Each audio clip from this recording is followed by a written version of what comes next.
Prologue Ikigai. A mysterious word. This book first came into being on a rainy night in Tokyo, when its authors sat down together for the first time in one of the city's tiny bars. We had read each other's work, but had never met, thanks to the thousands of miles that separate Barcelona from the capital of Japan. Then a mutual acquaintance put us in touch, launching a friendship that led to this project and seems destined to last a lifetime. The next time we got together, a year later, we strolled through a park in downtown Tokyo and ended up talking about trends in Western psychology, specifically logotherapy, which helps people find their purpose in life.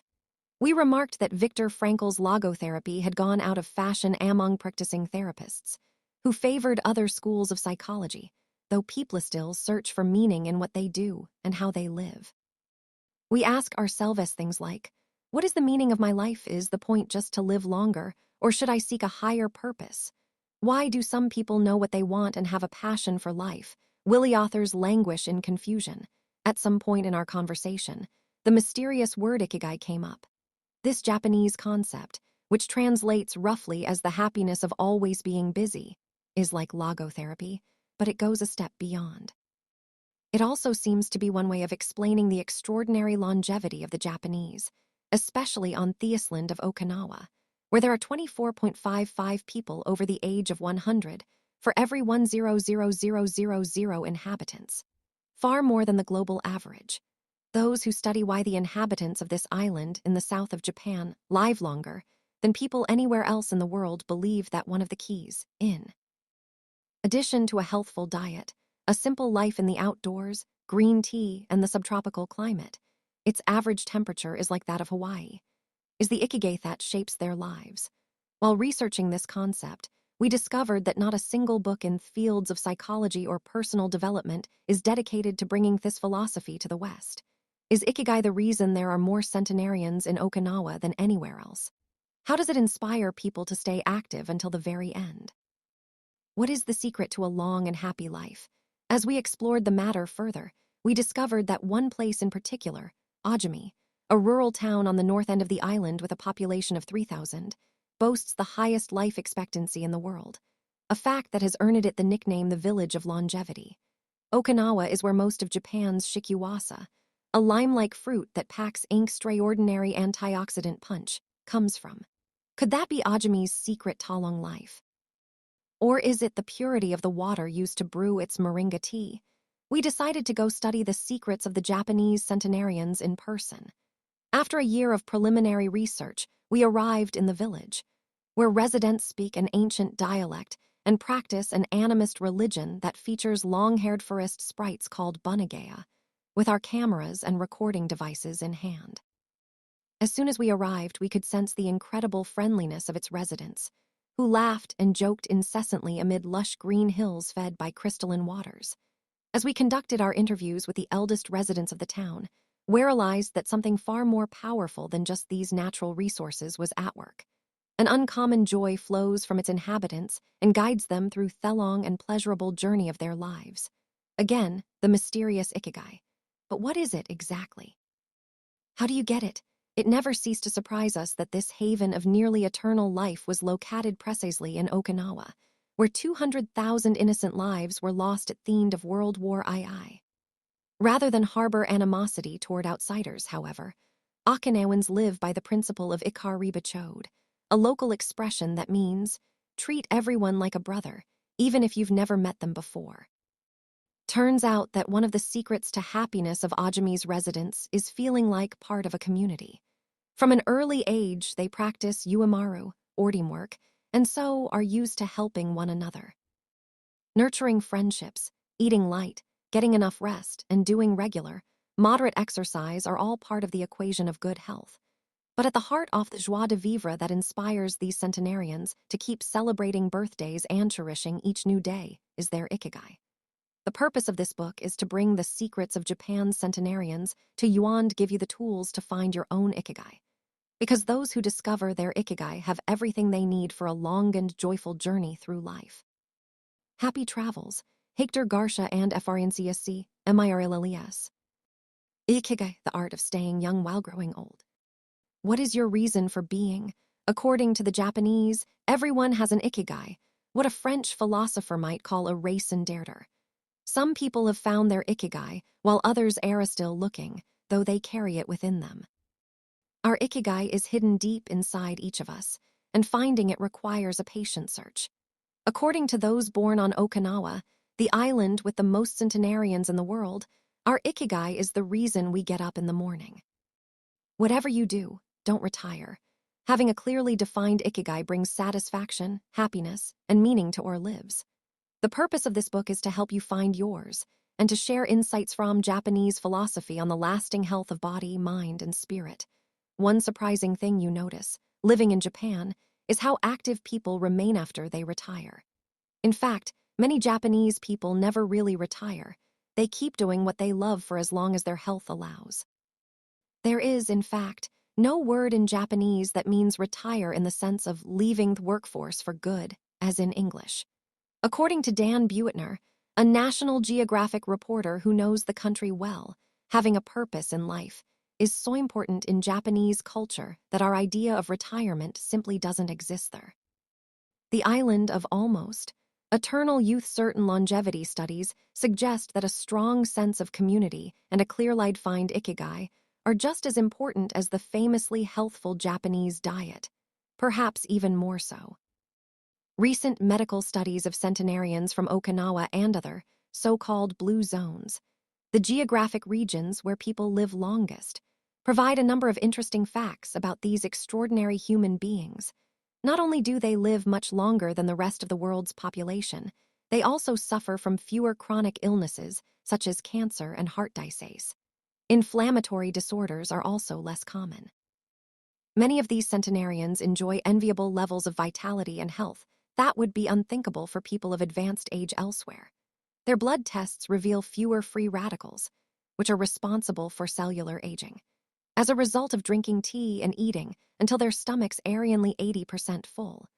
Women experience more moderate symptoms during menopause, and both men and women maintain higher levels of sexual hormones until much later in life. The rate of dementia is well below the global average. The characters behind ikigai in Japanese. Ikigai is written as Chinese letter, Japanese letter, Chinese letter, Chinese letter, combining Chinese letter, Japanese letter, which means life, with Chinese letter, which means to be worthwhile. Chinese letter can be broken down into the characters Chinese letter, which means armor, number 1, and Tobe the first, to head into battle, taking initiative as a leader, and Chinese letter, which means beautiful or elegant. We will consider each of these findings over the course of the book. Research clearly indicates that the Okinawans' focus on ikigai gives a sense of purpose to each and every day, and plays an important role in their health and longevity. The 5 blue zones. Okinawa holds first place among the world's blue zones. In Okinawa, women in particular live longer and have fewer diseases than anywhere else in the world. The 5 regions identified and analyzed by Dan Buettner in his book The Blue Zones are: 1. Okinawa, Japan, especially the northern part of the island. The locals eat idiot rich in vegetables and tofu, typically served on small plates. In addition, their philosophy of ikigai, the moe or close-knit group of friends, see page 15, plays an important role in their longevity too. Sardinia, Italy, specifically the provinces of Nuoro and Ogliastra. Locals on Thighs Island consume plenty of vegetables and 1 or 2 glasses of wine per day. As in Okinawa, the cohesive nature of this community is another factor directly related to longevity. 3. Loma Linda, California. Researchers studied a group of Seventh-day Adventists who are among the longest living people in the United States. 4. The Nicoya Peninsula, Costa Rica. Locals remain remarkably active after 90. Many of the region's older residents have no problem getting up at 5:30 in the morning to work in the fields. 5. Icaria, Greece. One of every 3 inhabitants of this island near the coast of Turkey is over 90 years old, compared to less than 1% of the population of the United States, a fact that has earned it the nickname the Island of Long Life. Local secret seems to be a lifestyle that dates back to 500 BCI. In the following chapters, we will examine several factors that seem to be thekis to longevity and are found across the blue zones, paying special attention to Okinawa and its so-called village of longevity. First, however, It is worth pointing out that 3 of these regions are islands, where resources can be scarce and communities have to help one another. For many, helping others might be an ikigai strong enough to keep them alive. According to scientists who have studied the 5 blue zones, the keys to longevity are diet, exercise, finding a purpose in life, an ikigai, and forming strong social ties. That is, having a broad circle of friends and good family relations. Members of these communities manage their time well in order to reduce stress, consume little meat or processed foods, and drink alcohol in moderation when they don't do strenuous exercise, but they do move every day, taking walks and working in their vegetable gardens. People in the blue zones would rather walk than drive.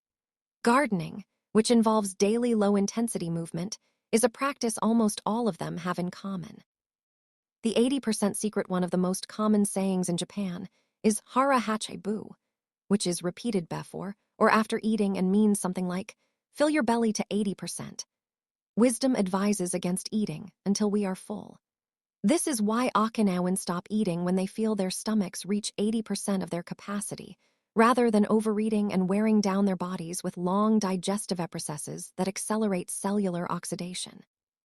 Of course, there is no way to know objectively if your stomach is at 80% capacity. The lesson to learn from this saying is that we should stop eating when we are starting to feel full. The extra side dish, the snack we eat when in our hearts we don't really need it, the apple pie after lunch, all these will give us pleasure in the short term, but not having them will make us happier in the long term. The way food is served is also important. By presenting their meals on small plates, the Japanese tend to eat less. A typical meal in a restaurant in Japanese served in 5 plates on a tray, 4 of them very small and the main dish slightly bigger. Having 5 plates in front of you makes it seem like you are going to eat a lot, but what happens most of the time is that you end up feeling slightly hungry. This is one of the reasons why Westerners in Japan typically lose weight and stay trim. Recent studies by nutritionists reveal that Okinawans consume a daily average of 1,800 to 1,900 calories, compared to 2,200 to 3,300 in the United States, and have a body mass index between 18 and 22, compared to 26 or 27 in the United States. The Okinawan diet is rich in tofu, sweet potatoes, fish 3 times per week, and vegetables roughly 11 ounces per day.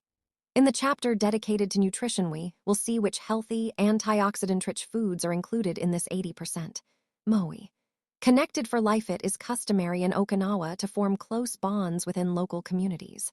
A moe is an informal group of people with common interests who look out for one another. For many, serving the community becomes part of their ikigai. The moe has its origins in hard times, when farmers would get together to share best practices and help one another cope with meager harvests. Members of a moe make a set monthly contribution to the group. This payment allows them to participate in meetings, dinners, games of go and shogi, Japanese chess, or whatever hobby they have in common. The funds collected by the group are used for activities, but if there is money left over, one member, decided on a rotating basis, receives a set amount from the surplus. In this way, being part of a moe helps maintain emotional and financial stability. If a member of a moe is in financial trouble, he or she can get an advance from the group's savings. While the details of each moe's accounting practices vary according to the group and its economic means, the feeling of belonging and support gives the individual a sense of security and helps increase life expectancy. Following this brief introduction to the topics covered in this book, we look at a few causes of premature aging in modern life, and then explore different factors related to ikigai. IINTAGNG, secrets, little things that add up to a long and happy life. Aging's escape velocity. For more than a century, we've managed to add an average of 0.3 years to our life expectancy every year. But what would happen if we had the technology to add a year of life expectancy every year? In theory, we would achieve biological immortality, having reached aging's escape velocity. Aging's escape velocity, and the rabbit imagine a sign far off in the future with a number on it that represents the age of your death. Every year that you live, you advance closer to the sign. When you reach the sign, you die. Now imagine a rabbit holding the sign and walking to the future.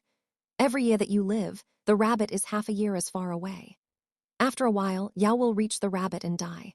But what if the rabbit could walk at a pace of 1 year for every year off your life?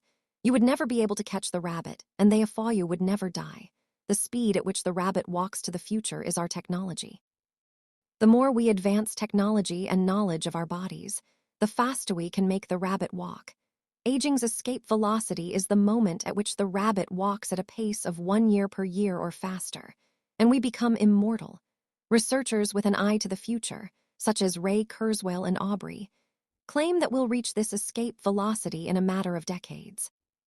Other scientists are less optimistic, predicting that we'll reach a limit, a maximum age you won't be able to surpass, no matter how much technology we have. For example, some biologists assert that our cells stop regenerating after about 120 years. Active mind, youthful body. There is much wisdom in the classic saying, mens sana in corpore sano. There is much wisdom in the classic saying, mens sana in corpore sano. A sound mind in a sound body. It reminds us that both mind and body are important, and that the health of one is connected to that of the other. It has been shown that maintaining an active, adaptable mind is one of the key factors in staying young. Having a youthful mind also drives you toward a healthy lifestyle that will slow the aging process. Just as a lack of physical exercise has negative effects on our bodies and mood, a lack of mental exercise is bad for us because it causes our neurons and neural connections to deteriorate, and, as a result, reduces our ability to react to our surroundings. This is why it's so important to give your brain a workout. One pioneer in advocating for mental exercise is the Israeli neuroscientist Shlomo Bresnitz, who argues that the brain needs a lot of stimulation in order to stay in shape. As he stated in an interview with Eduard Punset for the Spanish television program Reads, there is a tension between what is good for someone and what they want to do. This is because people, especially older people, like to do things as they've always done them. The problem is that when the brain develops ingrained habits, it doesn't need to think anymore. Things get done quickly and efficiently on automatic pilot, often in a very advantageous way. This creates a tendency to stick to routines, and the only way of breaking these is to confront the brain with new information when presented with new information. The brain creates new connections and is revitalized. This is why it is so important to expose yourself to change, even if stepping outside your comfort zone means feeling a bit of anxiety. The effects of mental training have been scientifically demonstrated.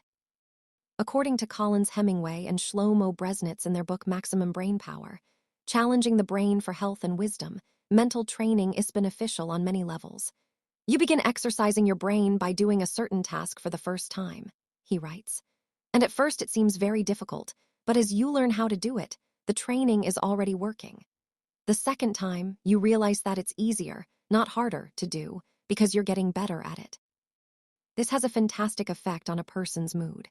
In and of itself, it is a transformation that affects not only the results obtained, but also his or her self-image. This description of a mental workout might sound a bit formal, but simply interacting with others, playing a game, for example, offers new stimuli and helps prevent the depression that can come with solitude. Our neurons start to age while we are still in our 20s. This process is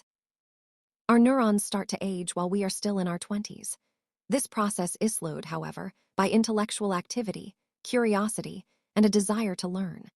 Dealing with new situations, learning something new every day, playing games, and interacting with other people seem to be essential anti-aging strategies for the mind. Furthermore, a more positive outlook in this regard will yield great mental benefits. Stress, accused of killing longevity, many people seem older than they are.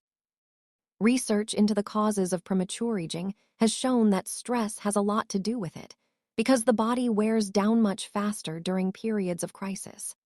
The American Institute of Stress investigated this degenerative process and concluded that most health problems are caused by stress. Researchers at the Heidelberg University Hospital conducted a study in which they subjected a young doctor to a job interview, which they made even more stressful by forcing him to solve complex math problems for 30 minutes. Afterward, they took a blood sample. What they discovered was that His antibodies had reacted to stress the same way they react to pathogens, activating the proteins that trigger an immune response. The problem is that this response not only neutralizes harmful agents, it also damages healthy cells, leading them to age prematurely. The University of California conducted a similar study, taking data and samples from 39 women who had high levels of stress due to the illness of one of their children, and comparing them to samples from women with healthy children and low levels of stress. They found that stress promotes cellular aging by weakening cell structures known as telomeres, which affect cellular regeneration and how our cells age.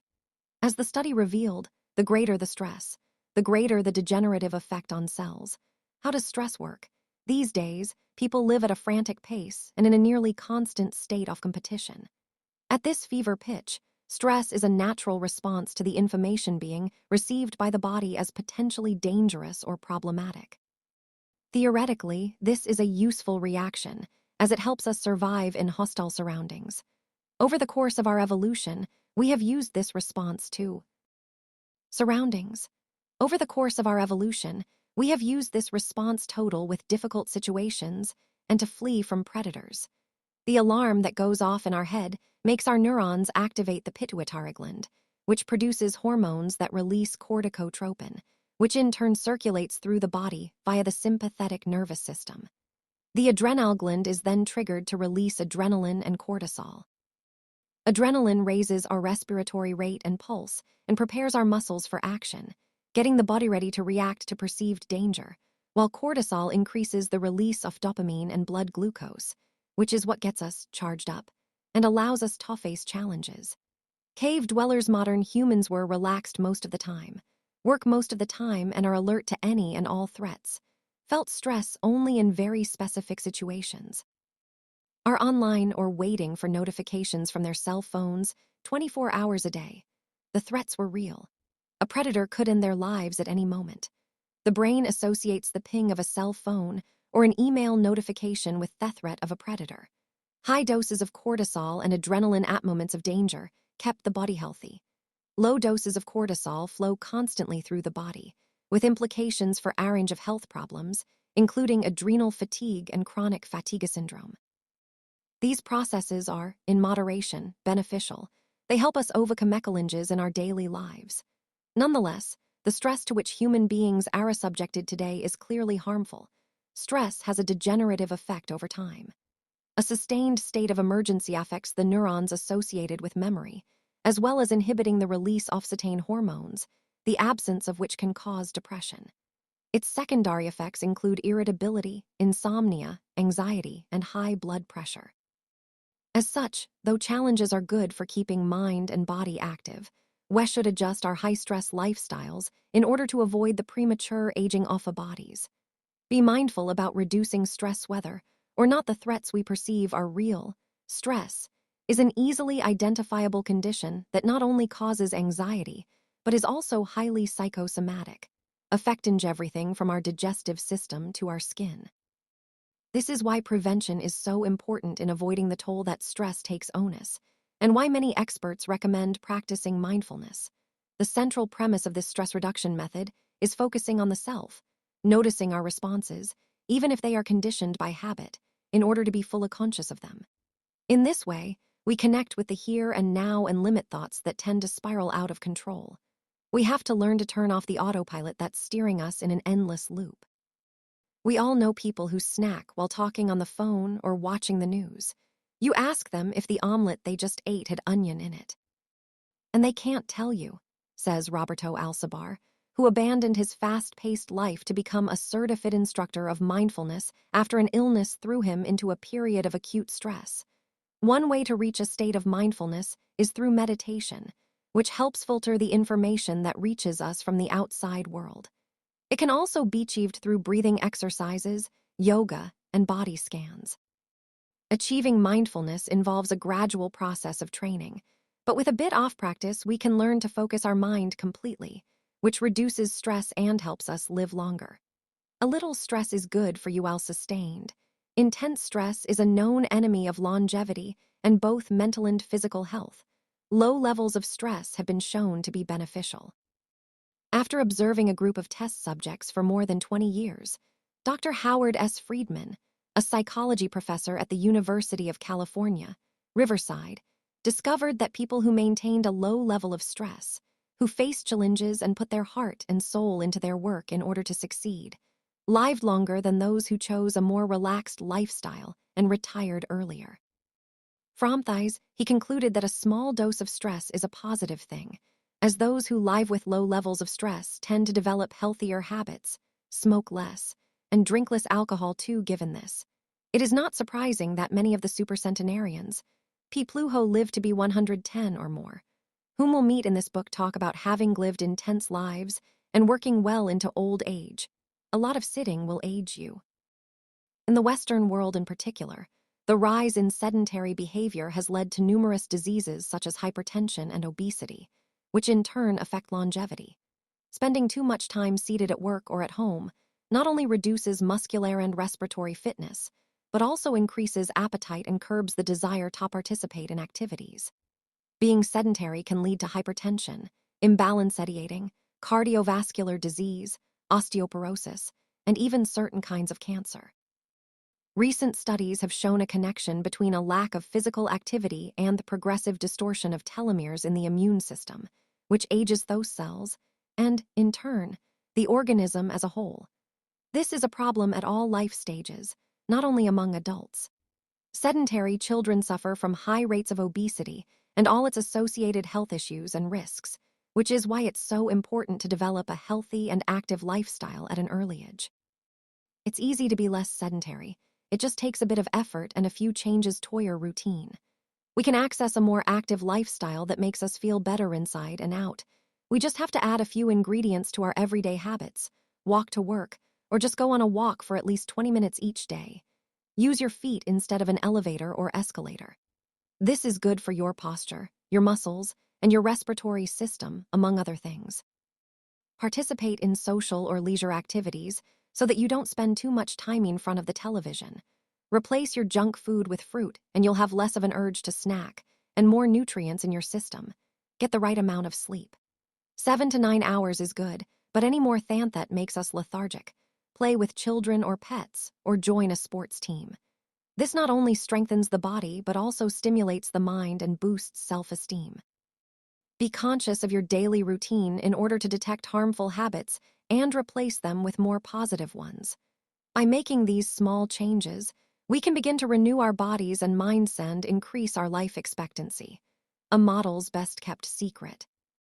A model's best kept secret, though, we age both externally and internally, both physically and mentally. One of the things that tell us the most about people's age is their skin, which takes on different textures and colors according to processes going on beneath the surface. Most of those who make their living as models claim to sleep between 9 and 10 hours the night before a fashion show. This gives their skin a taut, wrinkle-free appearance and a healthy, radiant glow. Science has shown that sleep is a key anti-aging tool because when we sleep we generate melatonin, a hormone that occurs naturally in our bodies. The pineal gland produces it from the neurotransmitter serotonin according to our diurnal and nocturnal rhythms, and it plays a role in our sleep and waking cycles. A powerful antioxidant, melatonin helps us live longer and also offers the following benefits. It strengthens the immune system. It contains an element that protects against cancer. It promotes the natural production of insulin. It slows the onset of Alzheimer's disease. It helps prevent osteoporosis and fight heart disease. For all these reasons, melatonin is a great ally in preserving youth. It should be noted, however, that melatonin production decreases after age 30. We can compensate for this by eating a balanced diet and getting more calcium, soaking up a moderate amount of sun each day, getting enough sleep. Avoiding stress, alcohol, tobacco, and caffeine, all of which make it harder to get a good night's rest, depriving us of the melatonin we need. Experts are trying to determine whether artificially stimulating production of melatonin might help slow the aging process, which would confirm the theory that we already carry the secret to longevity within us: anti-aging attitudes. The mind has tremendous power over the body and how quickly it ages. Most doctors agree that the secret to keeping the body young is keeping the mind active. A key element of Ikigai and in not caving in when we face difficulties throughout our lives.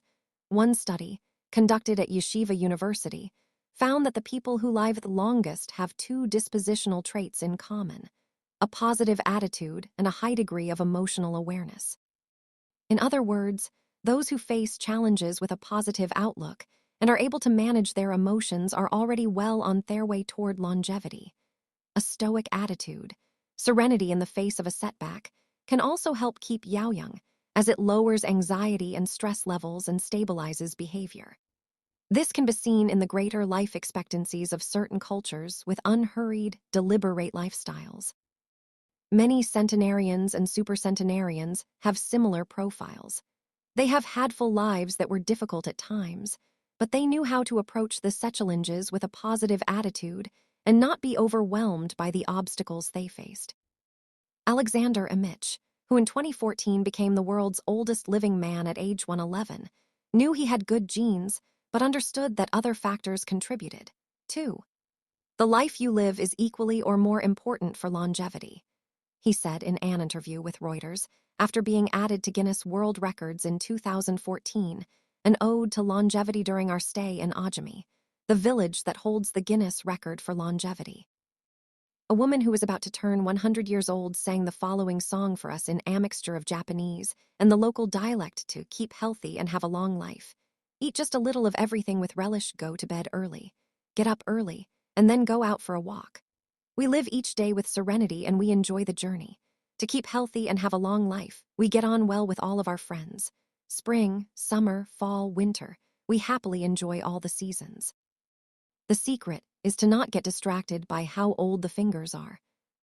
The secret is to not get distracted by how old the fingers are, from the fingers to the head and back once again. If you keep moving with your fingers working, 100 years will come to you. Asterisk, we can now use our fingers to turn the page to the next chapter, where we will look at the close relationship between longevity and discovering our life's mission. IIFROM, LOGOTHRAPY 2, Ikigai: How to Live Longer and Better by Finding Your Purpose.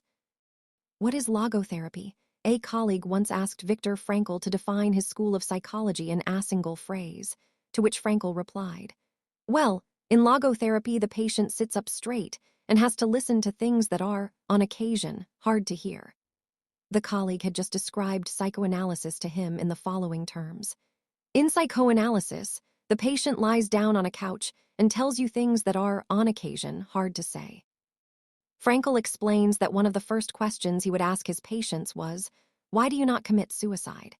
Usually the patient found good reasons not to and was able to carry on.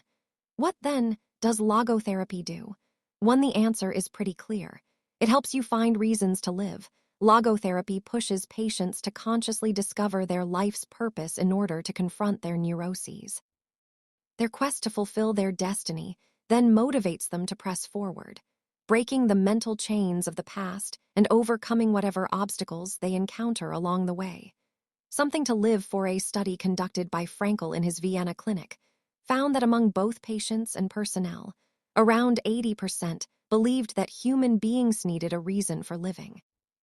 And around 60% felt they had someone or something in their lives worth dying for too. The search for meaning, the search for purpose, became a personal, driving force that allowed Frankl to achieve his goals. The process of logotherapy can be summarized in these 5 steps. 1. A person feels empty, frustrated, or anxious too.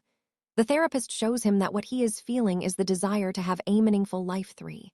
The patient discovers his life's purpose at that particular point in time. 4.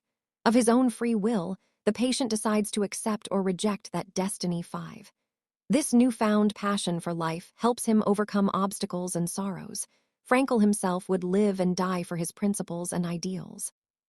His experiences as a prisoner at Auschwitz showed him that everything can be taken from a man but one thing, the last of the human freedoms, to choose one's attitude in any given set of circumstances, to choose one's own way. 3. It was something he had to go through alone, without any help, and it inspired him for the rest of his life. 10 differences between psychoanalysis and logotherapy. Psychoanalysis, logotherapy, the patient reclines on a couch, like a patient.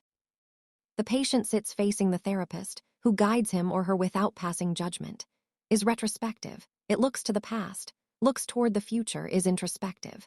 It analyzes neuroses, does not delve into the patient's neuroses. The drive is toward pleasure.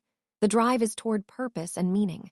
Centers on psychology, includes a spiritual dimension, works on psychogenic neuroses, also works on neurogenic or existential neuroses.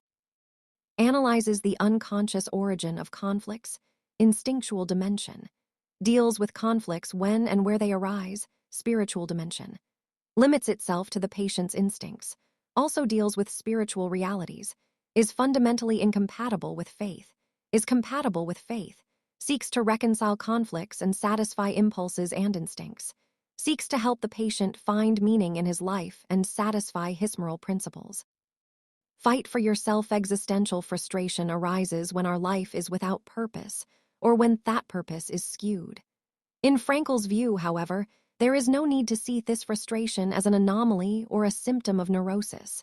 Instead, it can be a positive thing, a catalyst for change.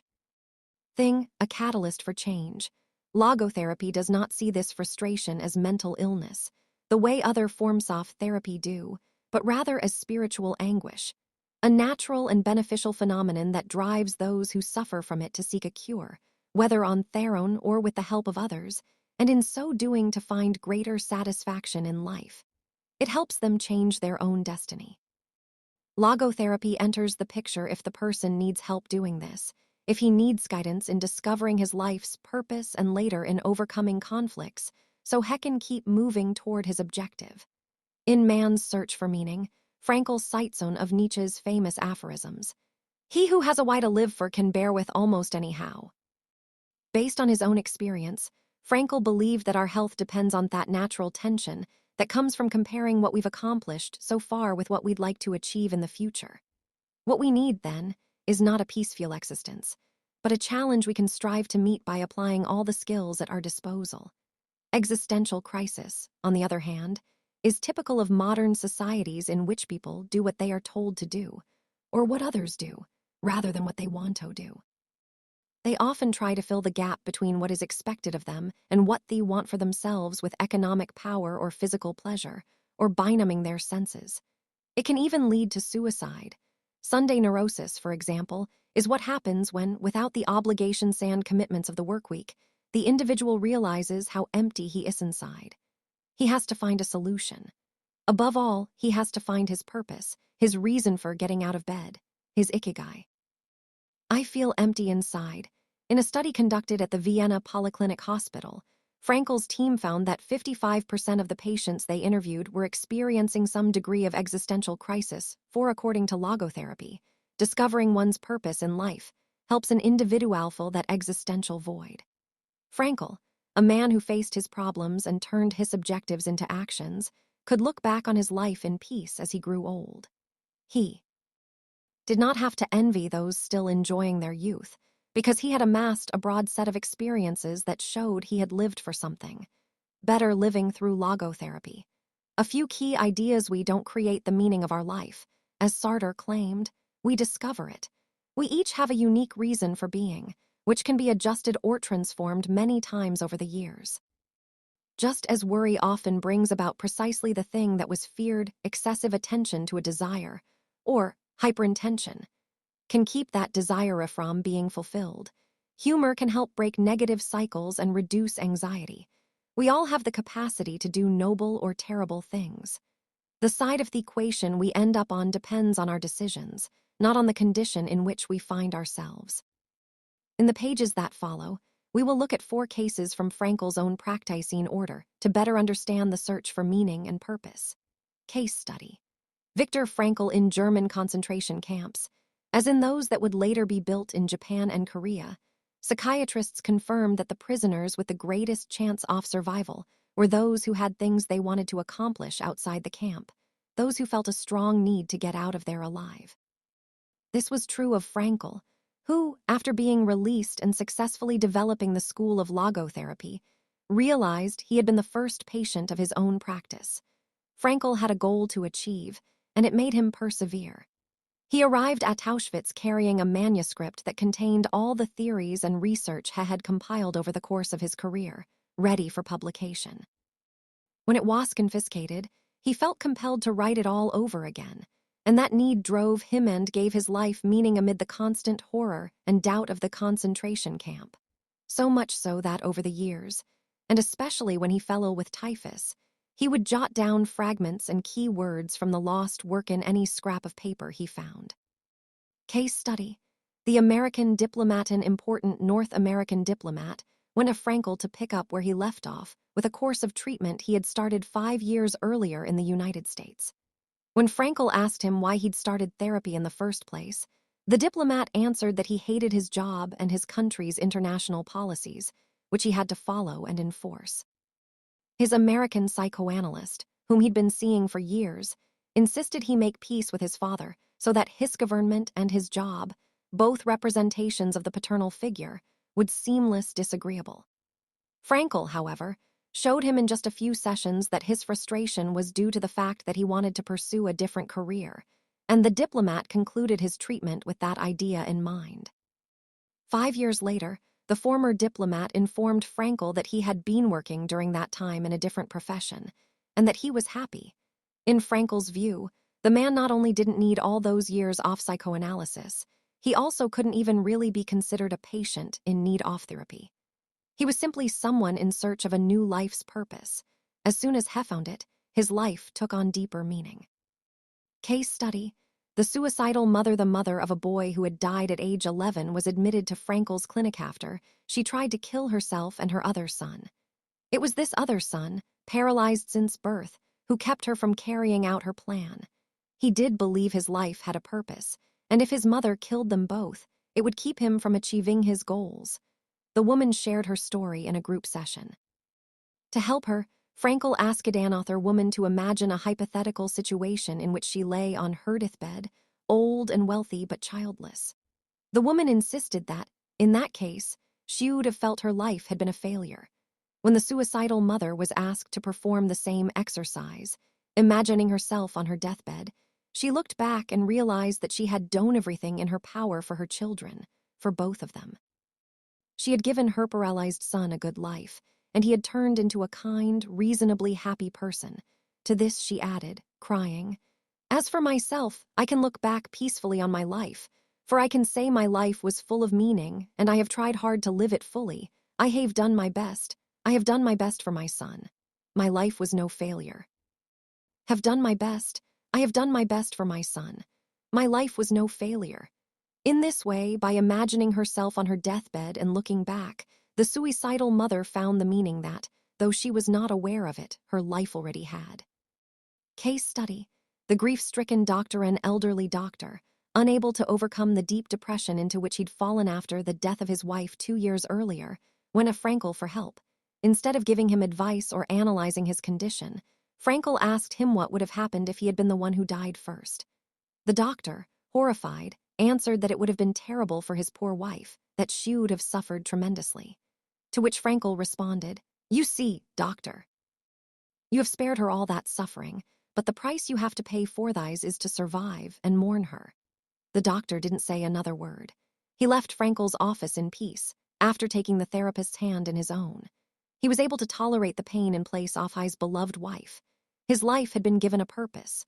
Morita therapy in the same decade that logotherapy came into being. A few years earlier, in fact, Shoma Morita created his own purpose-centered therapy in Japan. It proved effective in the treatment of neurosis, obsessive-compulsive disorder, and post-traumatic stress. In addition to being a psychotherapist, Shoma Morita was a Zen Buddhist, and his therapy left a lasting spiritual mark on Japan. Many Western forms of therapy focus on controlling or modifying the patient's emotions. In the West, we tend to believe that what we think influences how we feel, which in turn influences how we act. In contrast, Morita therapy focuses on teaching patients to accept their emotions without trying to control them, since their feelings will change as a result of their actions. In addition to accepting the patient's emotions, Morita therapy seeks to create new emotions on the basis of actions. According to Morita, these emotions are learned through experience and repetition. Morita therapy is not meant to eliminate symptoms. Instead, it teaches us to accept our desires, anxieties, fears, and worries and let them go. As Morita writes in his book Morita Therapy and the True Nature of Anxiety-Based Disorders, in feelings, it is best to be wealthy and generous. Morita explained the idea of letting go of negative feelings with the following fable. A donkey that is tied to a post by a rope will keep walking around the post in an attempt to free itself, only to become more immobilized and attached to the post. The same thing applies to people with obsessive thinking who become more trapped in their own suffering when they try to escape from their fears and discomfort. 5. The basic principles of Morita Therapy. 1. Accept your feelings. If we have obsessive thoughts, we should not try to control them or get rid of them. If we do, they become more intense. Regarding human emotions, the Zen master would say, if we try to get rid of one wave with another, we end up with an infinite sea. We don't create our feelings, they simply come to us and we have to accept them. The trick is welcoming them. Morita likened emotions to the weather. We can't predict or control them, we can only observe them. To this point, he often quoted the Vietnamese monk Thich Nhat Hanh, who would say, "Hello, solitude. How are you today? Come sit with me and I will care for you." 62. Do what you should be doing. We shouldn't focus on eliminating symptoms because recovery will come on its own. We should focus instead on the present moment, and if we are suffering, on accepting that suffering. Above all, we should avoid intellectualizing the situation. The therapist's mission is to develop a patient's character so he or she can face any situation, and character is grounded in the things we do. Morita therapy does not offer its patients explanations, but rather allows them to learn from their actions and activities. It doesn't tell you how to meditate or how to keep a diary the way Western therapies do. It is up to the patient to make discoveries through experience. 3. Discover your life's purpose. We can't control our emotions, but we can take charge of our actions every day. This is why we should have a clear sense of our purpose and always keep Morita's mantra in mind. What do we need to be doing right now? What action should we be taking? The key to achieving this is having dared to look inside yourself to find your ikigai. The 4 phases of Morita therapy. Morita's original treatment, which lasts 15 to 21 days, consists of the following stages. 1. Isolation and rest, 5 to 7 days. During the first week of treatment, the patient rests in a room without any external stimuli. No television, books, family, friends, or speaking. All the patient has is his thoughts. He lies down for most of the day and is visited regularly by the therapist, who tries to avoid interacting with him as much as possible. The therapist simply advises the patient to continue observing the rise and fall of his emotions as he lies there. When the patient gets bored and wants to start doing things again, he is ready to move on to the next stage of therapy. 2. Light occupational therapy, 5 to 7 days. In this stage, the patient performs repetitive tasks in silence. One of these is keeping a diary about his thoughts and feelings. The patient goes outside after a week of being shut in, takes walks in nature, and does breathing exercises.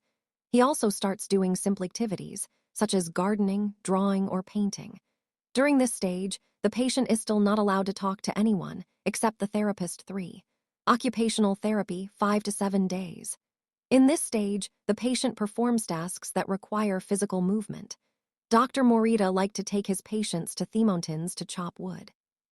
In addition to physical tasks, the patient is also immersed in other activities, such as writing, painting, or making ceramics.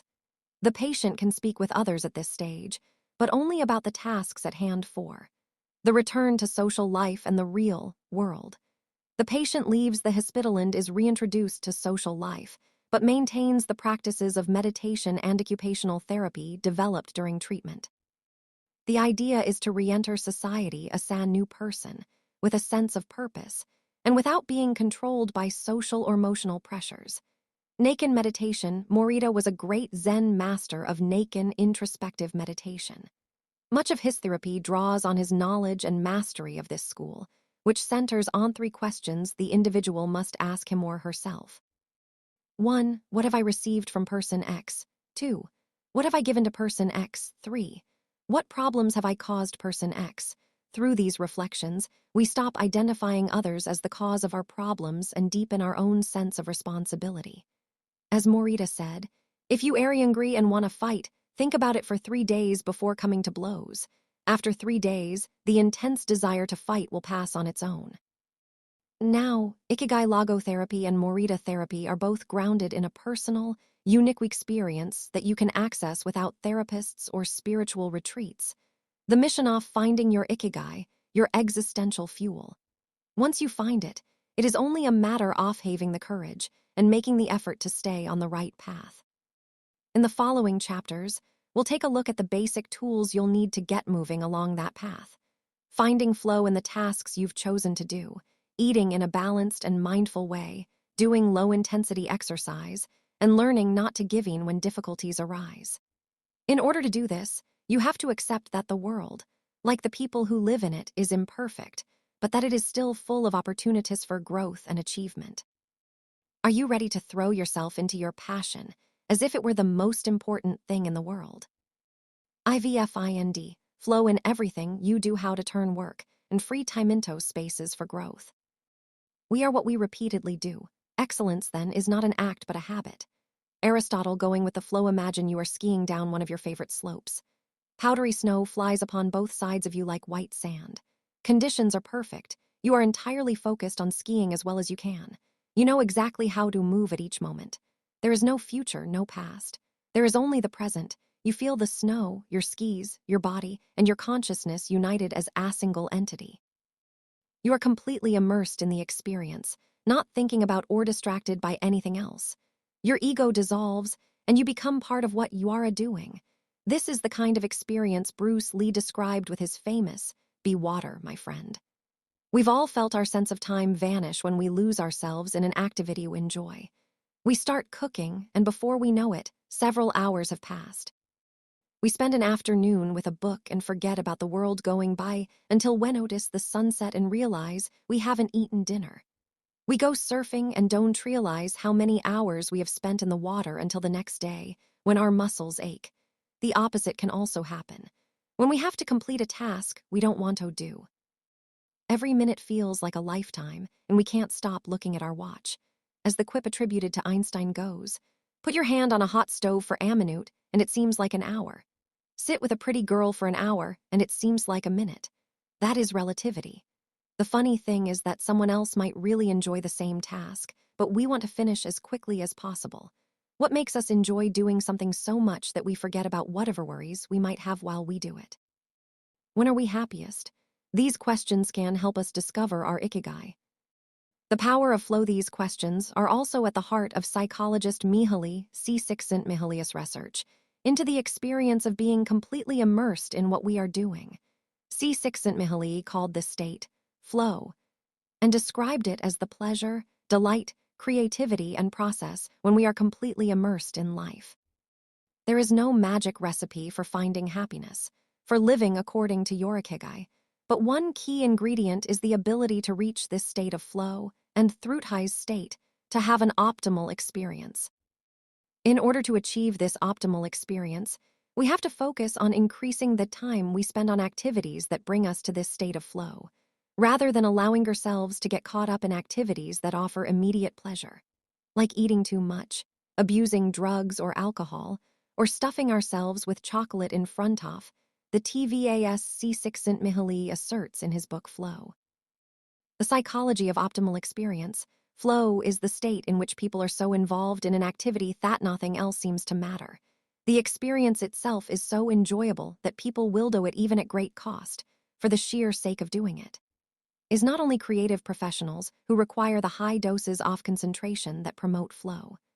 Most athletes, chess players, and engineers also spend much of their time on activities that bring them to this state. According to Csikszentmihalyi's research, a chess player feels the same way upon entering a state of flow as a mathematician working on a formula or a surgeon performing an operation. A professor of psychology, Csikszentmihalyi analyzed data from people around the world and discovered that flow is the same among individuals of all ages and cultures. In New York and Okinawa, we all reach a state of flow in the same way. What happens to our mind when we are in that state? When we flow, we are focused on a concrete task without any distractions. Our mind is in order. The opposite occurs when we try to do something while your mind is on other things. If you often find yourself losing focus while working on something you consider important, there are several strategies you can employ to increase your chances of achieving flow. The 7 conditions for achieving flow according to researcher Owen Schaffer of DePaul University. According to researcher Owen Schaffer of DePaul University, the requirements for achieving flow are 1. Knowing what to do 2. Knowing how to do it 3. Knowing how well you are doing 4. Knowing where to go where navigation is involved 5. Perceiving significant challenges 6. Perceiving significant skills 7. Being free from distractions 1. Strategy 1. Choose a difficult task, but not too difficult. Schaffer's model encourages us to take on tasks that we have a chance of completing, but that are slightly outside our comfort zone. Every task, sport, or job has a set of rules, and we need a set of skills to follow them. If the rules for completing a task or achieving a purpose are too basic relative to our skill set, we will likely get bored. Activities that are too easy lead to apathy. If, on the other hand, we assign ourselves a task that is too difficult, we won't have the skills to complete it and will almost certainly give up and feel frustrated, to boot. The ideal is to find a middle path, something aligned with our abilities but just a bit of a stretch, so we experience it as a challenge. This is what Ernest Hemingway meant when he said, "Sometimes I write better than I can." 2. We want to see challenges through to the end because we enjoy the feeling of pushing ourselves. Bertrand Russell expressed a similar idea when he said, "To be able to concentrate for a considerable amount of time is essential to difficult achievement." 3. If you're a graphic designer, learn a new software program for your next project. If you're a programmer, use a new programming language. If you're a dancer, try to incorporate into your next routine a movement that has seemed impossible for years. Add a little something extra, something that takes you out of your comfort zone. Even doing something as simple as reading means following certain rules, having certain abilities and knowledge. If we set out to read a book on quantum mechanics for specialists in physics without being specialists in physics ourselves, we'll probably give up after a few minutes. On the other end of the spectrum, if we already know everything a book has to tell us, we'll get bored right away. However, if the book is appropriate to our knowledge and abilities and builds in what we already know, we'll immerse ourselves in our reading, and time will flow. This pleasure and satisfaction are evidence that we are in tune with our Ikigai. Easy challenging beyond our abilities boredom flow anxiety strategy 2. Have a clear, concrete objective. Video games, played in moderation, board games, and sports are great ways to achieve flow because the objective tends to be very clear.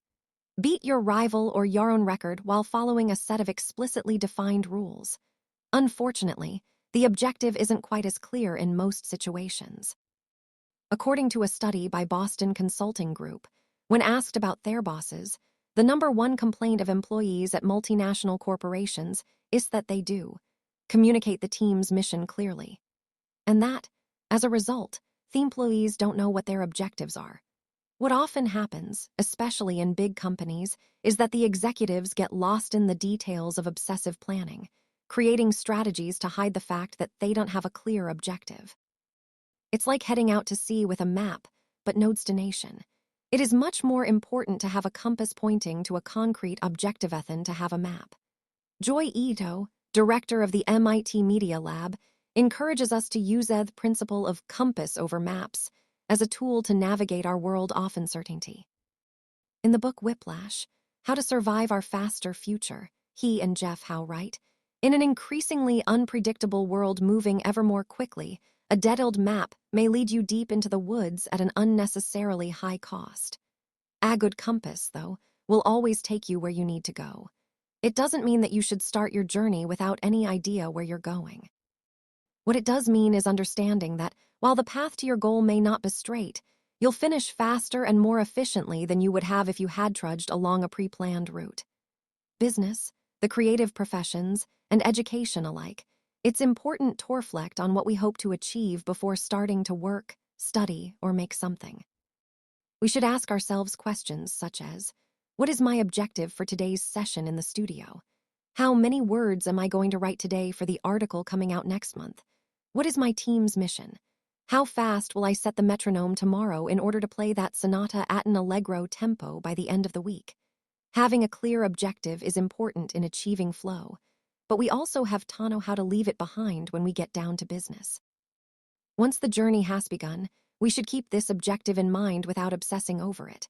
When Olympic athletes compete for a gold medal, they can't stop to think how pretty the medal is. They have to be present in the moment. They have to flow. If they lose focus for a second, thinking how proud they'll be to show the medal to their parents, they'll almost certainly commit an error at a critical moment and will not win the competition. One common example of this is writer's block.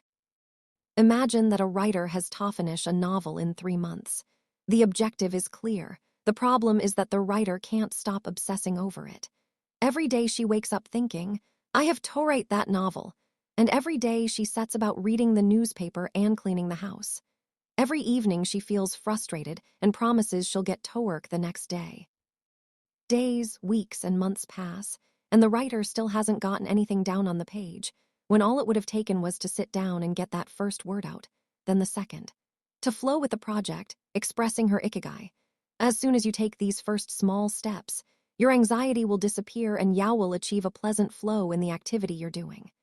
Getting back to Albert Einstein, a happy man is too satisfied with the present to dwell on the future. 4 vague, objective, clearly defined objective, and a focus on process-obsessive desire to achieve a goal while ignoring process confusion. Time and energy wasted on fixation on the objective rather than getting.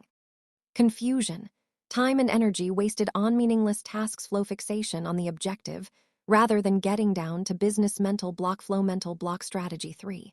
Concentrate on a single task. This is perhaps one of the greatest obstacles we face today, with so much technology and so many distractions. We're listening to a video on YouTube while writing an email, when suddenly a chat prompt pops up and we answer it. Then our smartphone vibrates in our pocket.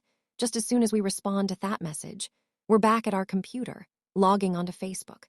Pretty soon 30 minutes have passed, and we've forgotten what the email we were writing was supposed to be about. This also happens sometimes when we put on a movie with dinner and don't realize how delicious the salmon was until we're taking the last bite. We often think that combining tasks will save us time, but scientific evidence shows that it has the opposite effect. Even those who claim to be good at multitasking are not very productive. In fact, they are some of the least productive people. Our brains can take in millions of bits of information, but can only actually process a few dozen per second. When we say we're multitasking, what we're really doing is switching back and forth between tasks very quickly. Unfortunately, we're not computers adept at parallel processing. We end up spending all our energy alternating between tasks, instead of focusing on doing one of them well. Concentrating on one thing at a time may be the single most important factor in achieving flow, according to C. Csikszentmihalyi, in order to focus on a task we need. 1. To be in a distraction-free environment. 2. To have control over what we are doing at every moment. Technology is great if we're in control of it. It's not so great if it takes control off us. For example, if you have to write a research paper, you might sit down at your computer and use Google to look up the information you need. However, if you're not very disciplined, you might end up surfing the web instead of reading that paper. In that case, Google and the internet will have taken over, pulling you. That paper. In that case, Google and the internet will have taken over, pulling you out of your state of flow. It has been scientifically shown that if we continually ask our brains to switch back and forth between tasks, we waste time, make more mistakes, and remember less of what we've done. Several studies conducted at Stanford University by Clifford Ivar Nass describe our generation as suffering from an epidemic of multitasking. One such study analyzed the behavior of hundreds of students, dividing them into groups based on the number of things they tended to do at once. The students who were the most addicted to multitasking typically alternated among more than 4 tasks. For example, taking notes while reading a textbook, listening to a podcast, answering messages on their smartphone, and sometimes checking their Twitter timeline. Each group of students was shown a screen with several red and several blue rows. The objective of the exercise was to count the red arrows. At first, all the students answered correctly right away, without much trouble. As the number of blue arrows increased, the number of red arrows stayed the same. Only their position changed. However, the students accustomed to multitasking had serious trouble counting the red arrows in the time allotted. or as quickly as the students who did not habitually multitask, for one very simple reason. They got distracted by the blue arrows. Their brains were trained to pay attention to every stimulus, regardless of its importance, while the brains of the other students were trained to focus on a single task. In this case, counting their arrows and ignoring the blue ones, 5 other studies indicate that working on several things at once lowers our productivity by at least 60% and our IQ by more than 10 points. One study funded by the Swedish Council for Working Life and Social Research found that a sample group of more than 4,000 young adults between the ages of 20 and 24 who were addicted to their smartphones got less sleep, felt less connected to their community at school, and were more likely to show signs of depression. 6. Concentrating on a single task. Multitasking makes achieving flow more likely. Makes achieving flow impossible. Increases productivity. Decreases productivity by 60%. Though it doesn't seem to. Increases our power of retention. Makes it harder to remember things. Makes us less likely to make mistakes. Makes us more likely to make mistakes. Helps us feel calm and in control of the task at. Helps us feel calm and in control of the task at hand. Makes us feel stressed by the sensation that we're losing control, that our tasks are controlling us. Causes us to become more considerate as we pay full attention to those around us. Causes us to hurt those around us through our addiction to stimuli, always checking our phones, always on social media. Creativity reduces creativity. What can we do to avoid falling victim to this flow-emptying epidemic? How can we train our brains to focus on a single task? Here are a few ideas for creating a space and time free of distractions to increase our chances of reaching a state of flow and thereby getting in touch with our ikigai. Don't look at any kind of screen for the first hour you're awake and the last there before you go to sleep. Turn off your phone before you achieve flow. There is nothing more important than the task you have chosen to do during this time. If this seems too extreme, enable the Do Not Disturb function so only the people close to you can contact you in case of emergency. Designate one day of the week, perhaps a Saturday or Sunday, a day off technological fasting, making exceptions only for e-readers, without Wi-Fi or MP3 players. Go to a cafe that doesn't have Wi-Fi. Read and respond to email only once or twice per day. Define those times clearly and stick to them. Try the Pomodoro technique. Get yourself a kitchen timer. Some are Madito look like a Pomodoro or tomato, and commit to working on a single task as long as it's running. The Pomodoro technique recommends 25 minutes off work and 5 minutes of rest for each cycle, but you can also do 50 minutes off work and 10 minutes of rest. Find the pace that's best for you. The most important thing is to be disciplined in completing each cycle. Start your work session with a ritual you enjoy and end it with a reward. Train your mind to return to the present when you find yourself getting distracted. Practice mindfulness or another form of meditation. Go for a walk or a swim. Whatever will help you get centered again. Work in a space where you will not be distracted. If you can't do this at home, go to a library, a cafe, or, if your task involves playing the saxophone, a music studio. If you find that your surroundings continue to distract you, keep looking until you find the right place. Divide each activity into groups of related tasks and assign each group its own place and time. For example, if you're writing a magazine article, you could do research and take notes at home in the morning, write in the library in the afternoon, and edit on the couch at night. Bundle routine tasks, such as sending out invoices, making phone calls, and so on, and do them all at once. Advantages of flow. Disadvantages of distraction. A focused mind. A wandering mind, living in the present, thinking about the past and the future. We are free from worry, concerns about our daily life, and the people around you invade our thoughts. The hours fly by. Every minute seems endless. We feel in control. We lose control and fail to complete the task at hand. Or other tasks or people keep us from our work. We prepare thoroughly. We act without being prepared. We know what we should be doing at any given moment. We frequently get stuck and don't know how to proceed. Our mind is clear and overcomes all obstacles to the flow of thought. We are plagued by doubts, concerns, and low self-esteem. It's pleasant, it's boring, and exhausting. Our ego fades. We are not the ones controlling the activity or task we're doing. The task is leading us. Constant self-criticism. Our ego is present, and we feel frustrated. Flow in Japan. Takumis, Engineers, geniuses, and otakus. What do takumis, artisans, engineers, inventors, and otakus, fans of anime and manga, have in common? They all understand the importance of flowing with their ikigai at all times. One widespread stereotype about people in Japan is that they're exceptionally dedicated and hardworking, even though some Japanese people say they look like they're working harder than they really are.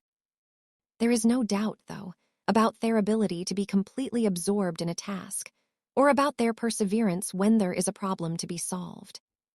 One of the first words one learns when starting Japanese lessons is ganbaru, which means to persevere or to stay firm by doing God's best. Japanese people often apply themselves to even the most basic tasks with an intensity that borders on obsession. We see this in all kinds of contexts, from the retirees taking meticulous care of their rice fields in the mountains of Naganoto, the college students working the weekend shift in convenience stores known as konbinis. If you go to Japan, you'll experience this attention to detail firsthand in almost every transaction.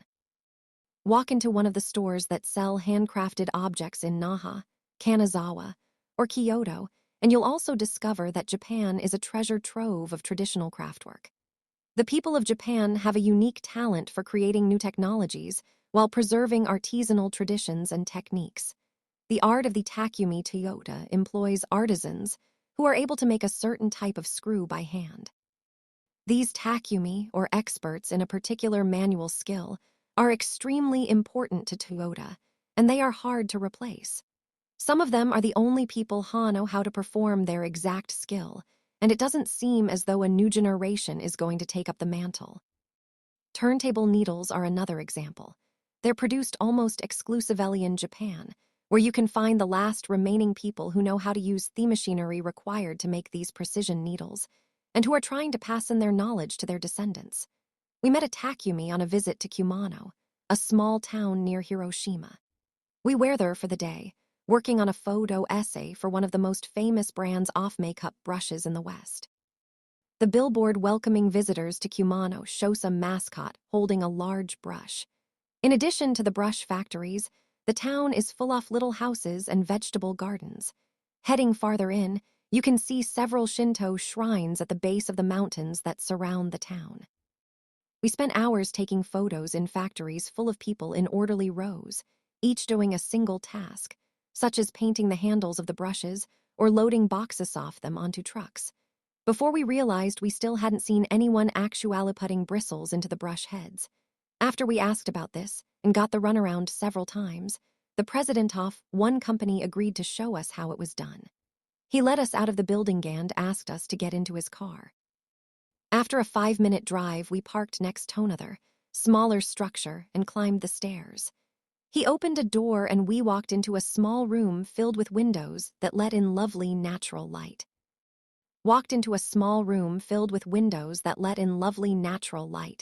In the middle of the room was a woman wearing a mask. You could see only her eyes. She was so focused on choosing individual bristles for the brushes, gracefully moving her hands and fingers, using scissors and combs to sort the bristles, that she didn't even notice our presence. Her movements were so quick it was hard to tell what she was doing. The president of the company interrupted her to let her know that we'd be taking photos as she worked. We couldn't see her mouth, but the glint in her eye and the cheerful inflection in her speech let us know she was smiling. She looked happy and proud, talking about her work and responsibilities. We had to use extremely fast shutter speeds to capture her movements. Her hands danced and flowed in concert with her tools and the bristles she was sorting.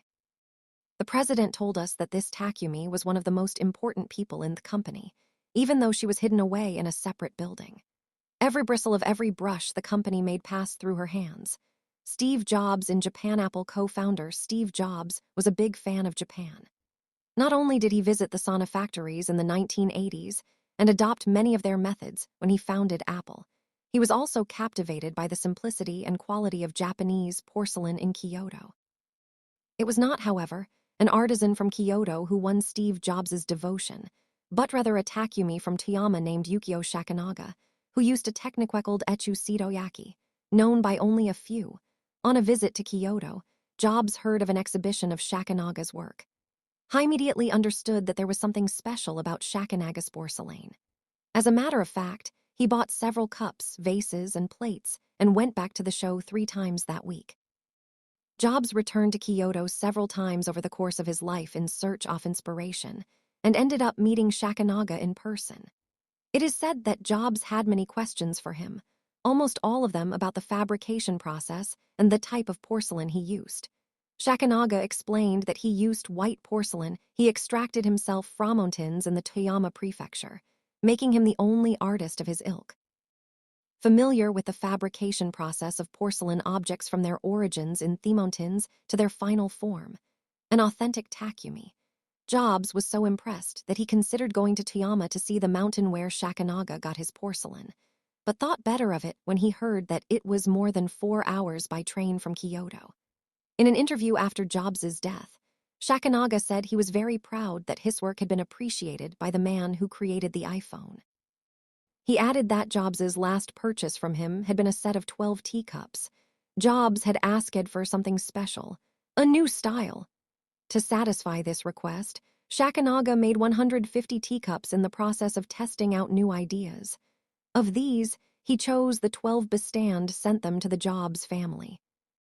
Ever since his first trip to Japan, Jobs was fascinated and inspired by the country's artisans, engineers, especially at Sony, philosophy, especially Zen, and cuisine, especially sushi. 7 sophisticated simplicity. What do Japanese artisans, engineers, Zen philosophy, and cuisine have in common? Simplicity and attention to detail. It is not a lazy simplicity, but a sophisticated one that searches out new frontiers, always taking the object, the body and mind, or the cuisine to the next level, according to one's ikigai. As Csikszentmihalyi would say, the key is always having a meaningful challenge to overcome in order to maintain flow. The documentary Jiro Dreams of Sushi gives us another example of a Takumi, this time in the kitchen. Its protagonist has been making sushi every day for more than 80 years and owns a small sushi restaurant near the Ginza subway station in Tokyo. He and his son go every day to the famous Tsukuji fish market and choose the best fish to bring back to the restaurant. In the documentary, we see one of Jiro's apprentices learning to make tamago, a thin, slightly sweet omelet. No matter how hard he tries, he can't get girasapraval. He keeps practicing for years until he finally does. Why does the apprentice refuse to give up? Doesn't he get bored cooking eggs every day? No, because making sushi is his ikigai, too. Both Jiro and his son are culinary artists. They don't get bored when they cook, they achieve a state of flow. They enjoy themselves completely when they are. In the kitchen, that is their happiness, their ikigai. They've learned to take pleasure in their work, to lose their sense of time. Beyond the close relationship between father and son, which helps them keep a challenge going each day, they also work in a quiet, peaceful environment that allows them to concentrate. Even after receiving a 3-star rating from Michelin, they never considered opening other locations or expanding the business. They serve just 10 patrons at a time at the bar of their small restaurant. Jiro's family isn't looking to make money. Instead, they value good working conditions and creating an environment in which they can flow while making the best sushi in the world. Jiro, like Yukio Shakunaga, begins his work at the source. He goes to the fish market to find the best tuna. Shakunaga goes to the mountains to find the best porcelain. When they get down to work, both become one with the object they are creating. This unity with the object that they reach in a state of flow takes on special meaning in Japan, where, according to Shintoism, forests, trees, and objects have a kami spirit or god within them. When someone, whether an artist, an engineer, or a chef, sets out to create a something, his or her responsibility is to use nature to give it life, while respecting that nature at every moment. During this process, the artisan becomes one with the object and flows with it. An ironworker would say that metal has a life of its own, just as someone making ceramics would say that the clay does. The Japanese are skilled at bringing nature and technology together, not man versus nature, but rather a union of the two. The purity of Ghibli, there are those who say that the Shinto value of being connected with nature is finishing. One of the harshest critics of this loss is another artist with a clear-eyed find ikigai, Hayao Miyazaki, the director of the animated films produced by Studio Ghibli.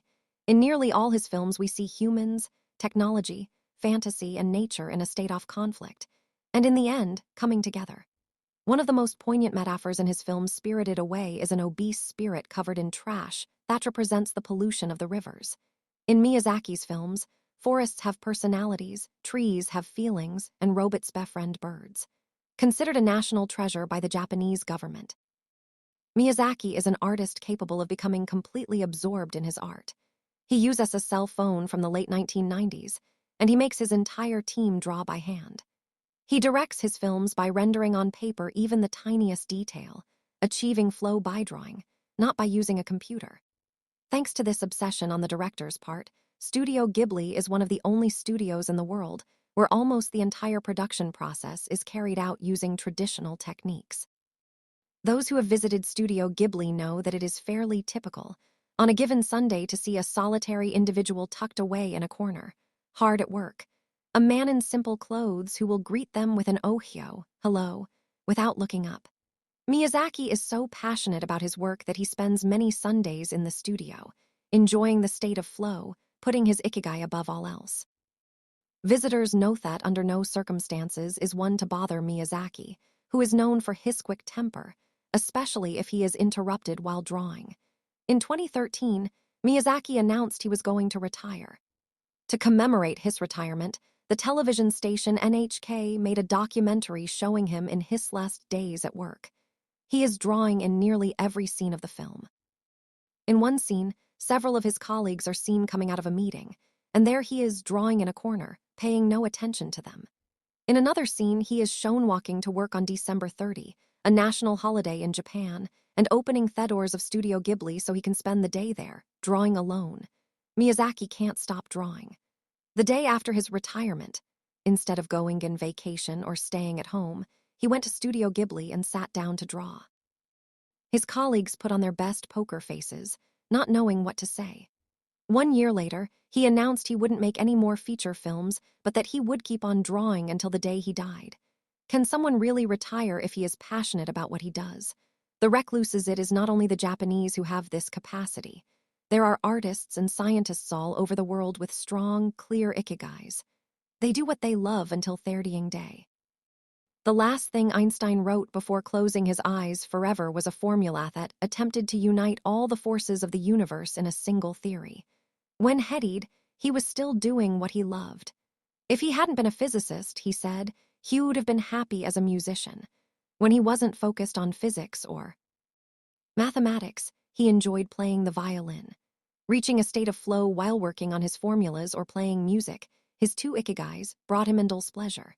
Many such artists might seem misanthropic or reclusive, but what they are really doing is protecting the time that brings them happiness, sometimes at the expense of other aspects of their lives.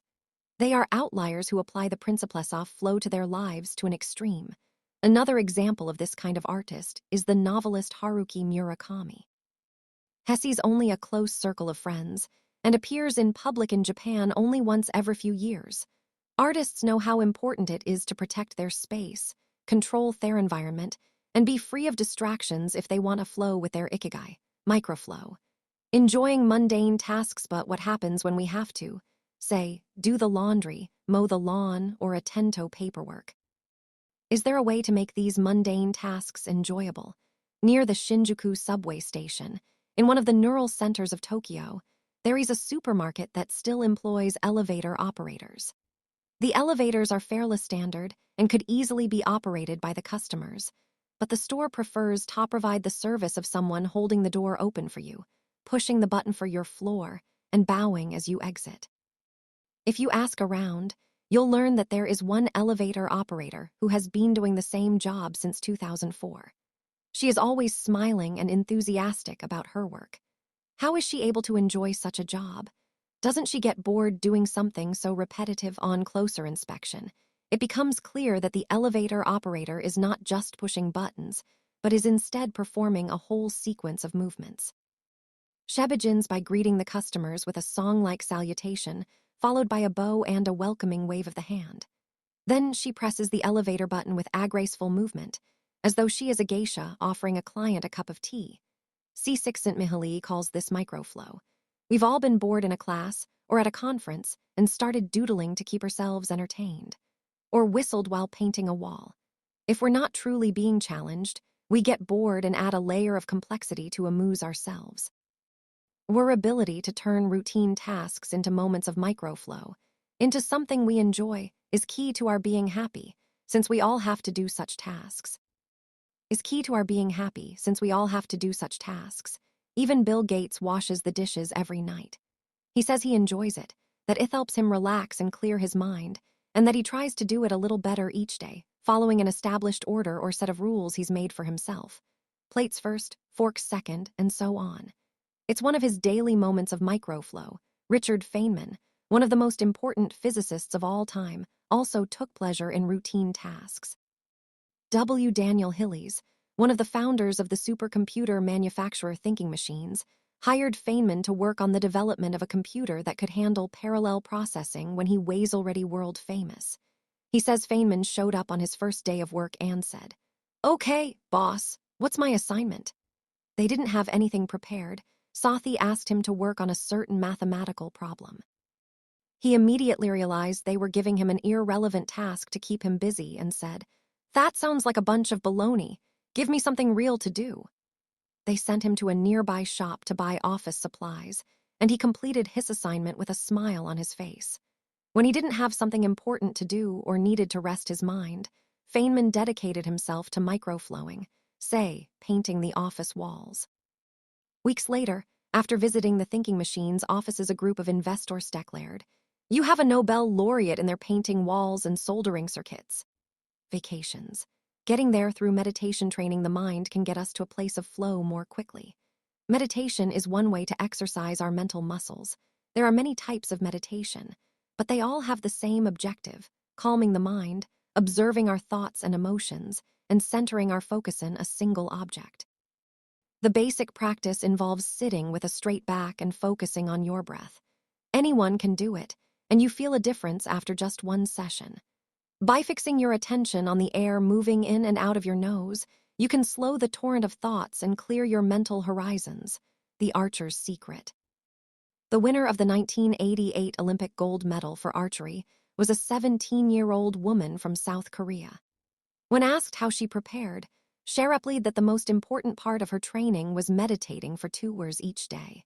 If we want to get better at reaching a state of flow, meditation is an excellent antidote to our smartphones and their notifications constantly clamoring for our attention. One of the most common mistakes among people starting to meditate is worrying about doing it right, achieving absolute mental silence, or reaching nirvana. The most important thing is to focus on the journey, since the mind is a constant swirl of thoughts, ideas, and emotions. Slowing down the centrifuge, even for just a few seconds, can help us feel more rested and leave us with a sense of clarity. In fact, one of the things we learn in the practice of meditation is not to worry about anything that flits across our mental screen. The idea of killing our boss might flash into our mind, but we simply label it as a thought and let it pass like a cloud, without judging or rejecting it. It is only a thought, one of the 60,000 we have every day, according to some experts. Meditation generates alpha and theta brain waves. For those experienced in meditation, these waves appear right away, while it might take a half hour for a beginner to experience them. These relaxing brain waves are the ones that are reactivated right before we fall asleep, as we lie in the sun, or right after taking a hot bath. We all carry a spa with us everywhere we go. It's just a matter of knowing how to get in, something anyone can do with a bit of practice. Humans as ritualistic beings, life is inherently ritualistic. We could argue that humans naturally follow rituals that keep us busy. In some modern cultures, we have been forced out of our ritualistic lives to pursue goal after goal in order to be seen as successful. But throughout history, humans have always been busy. We were hunting, cooking, farming, exploring, and raising families, activities that were structured as rituals to keep us busy throughout our days. But in an unusual way, rituals still permeate daily life and business practices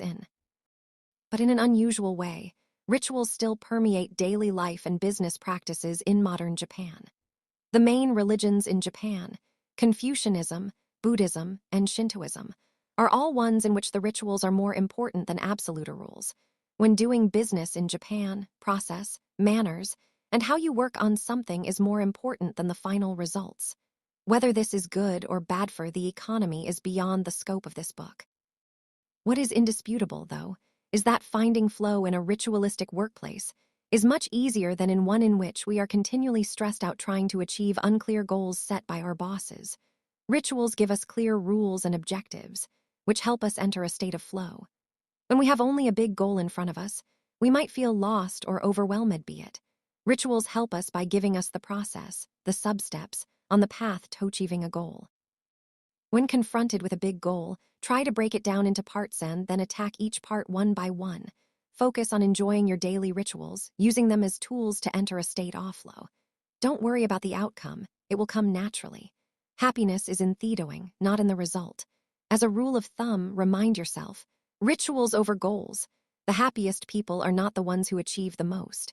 They are the ones who spend more time than others in a state of flow.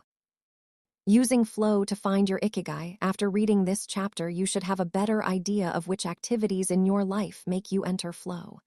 Write all of them on a piece of paper, then ask yourself these questions. What do the activities that drive you to flow have in common? Why do those activities drive you to flow? For example, are all the activities you most like doing ones that you practice alone or with other people? Do you flow more when doing things that require you to move your body or just think? In the answers to these questions, you might find the underlying ikigai that drives your life. If you don't, then keep searching by going deeper into what you like, by spending more of your time in the activities that make you flow. Also, try new things that are not on the list of what makes you flow, but that are similar and that you are curious about. For example, if photography is something that drives you into flow, you could also try painting. You might even like it more.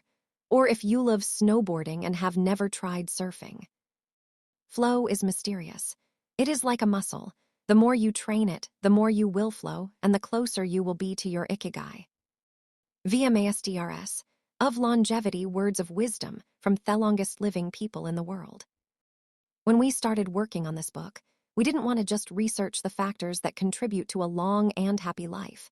We wanted to hear from the true masters of this art.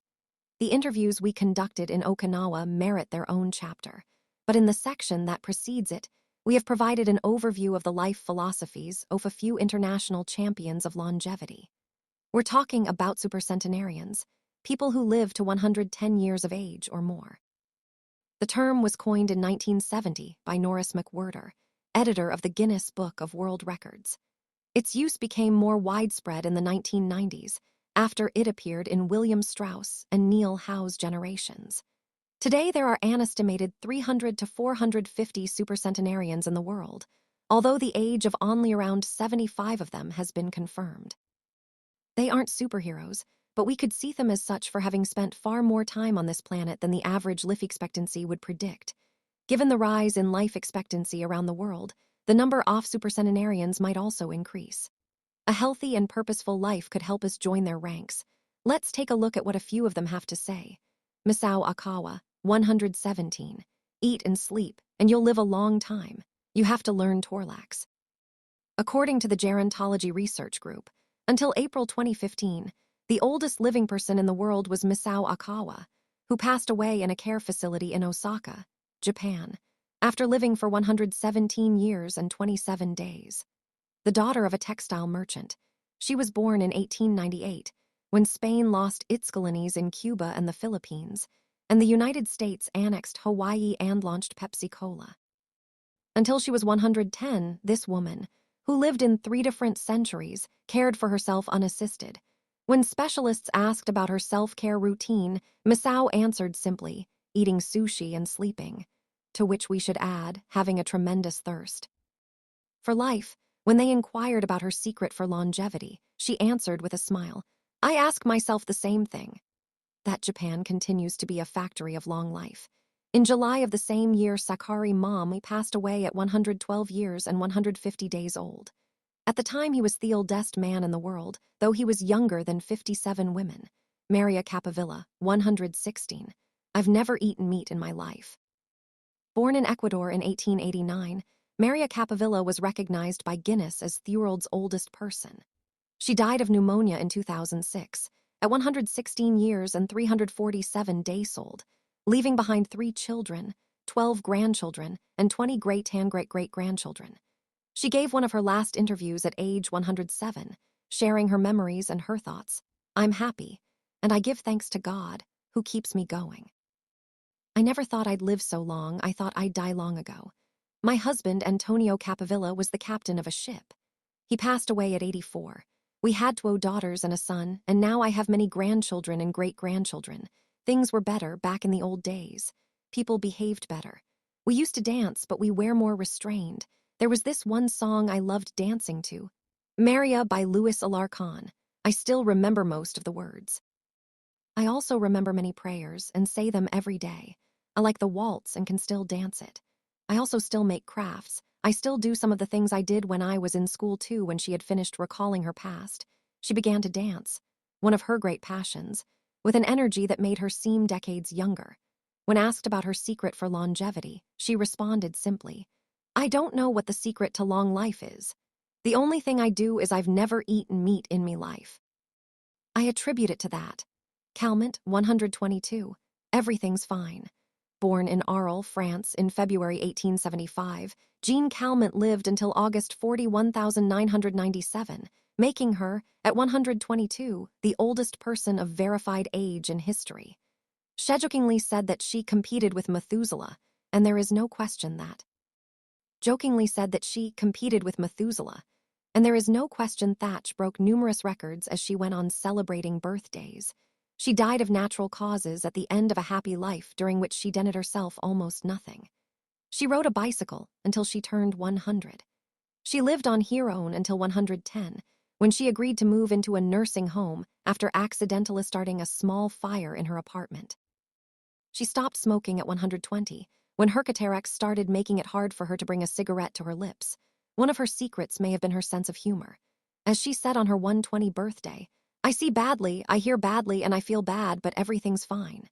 Bruning, 114. If you keep your mind and body busy, you'll be around a long time. Born in Minnesota in 1896, Walter Bruning was able to see 3 centuries in his lifetime. He died in Montana in 2011, from natural causes. He'd had 2 wives and a 50-year career on the railroad. At 83, he retired to an assisted living center in Montana, where he remained until his death. He is the second oldest man of verified age ever born in the United States. He gave many interviews in his final years, insisting that his longevity stemmed from, among other things, his habit of eating only 2 meals per day and working for as many years as he could. "Your mind and your body, you keep both busy," he said on his 112th birthday. "You'll be here a long time." Back then, he was still exercising every day. Among Bruning's other secrets, he had a habit of helping others, and he wasn't afraid of dying. As he declared in a 2010 interview with the Associated Press, "We're all going to die. Some people are scared of dying. Never be afraid to die, because you're born to die." Passing away in 2011, he is said to have told a pastor that he'd made a deal with God. If he wasn't going to get better, it was time to go. Alexander Imich, 111. "I just haven't died yet." Born in Poland in 1903, Alexander Imich was a chemist and parapsychologist residing in the United States, who, after the death of his predecessor in 2014, in 2014 became the oldest man of authenticated age in the world. Imich himself died shortly thereafter, in June of that year, leaving behind a long life rich with experiences. Imich attributed his longevity to, among other things, never drinking alcohol. "It's not as though I'd won the Nobel Prize," he said upon being declared the world's oldest man. "I never thought I'd get to be so old." When asked about his secret to living so long, his answer was, "I don't know. I just haven't died yet." Artists' the secret to long life, however, is not held by supercentenarians alone. They're Aramini people of advanced age who, though they haven't made it into Guinness World Records, offer us inspiration and ideas for bringing energy and meaning to our lives. Artists, for example, who carry the torch of their ikigai instead of retiring, have this power. Art, in all its forms, is an ikigai that can bring happiness and purpose to our days. Enjoying or creating beauty is free, and something all human beings have access to. Hokusai, The Japanese artist who made woodblock prints in the ukiyo-e styling lived for 88 years.